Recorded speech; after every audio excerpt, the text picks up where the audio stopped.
যে রাস্তাগুলো আসলে অনেক সময় অনেক ভয়ঙ্কর রাস্তা থাকে, এই এক রাস্তার ভিতরে আমি আপনাদেরকে দেখাই।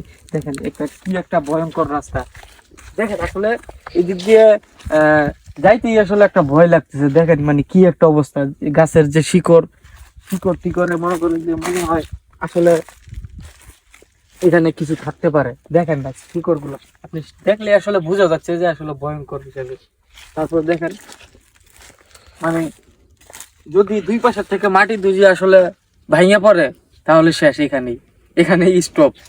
আর আর কোনো কিছু করার নাই। তবে এই যে রাস্তাটা আসলে অনেক একটা ভয়ঙ্কর হিসেবে পরিচিত এই রাস্তায়। তারপরে দেখি আরো সামনে যে কি আছে আর একটু দেখি। দেখেন উপর দিয়ে মানে কি একটা সুন্দর একটা সিস্টেম, এটা আসলে কারো করতে হয় নাই, এমনিতেই হয়েছে। আমাদের মানে ভয়ঙ্কর রাস্তা থেকে আসলে আজকে একটু বের হয়ে পড়লাম।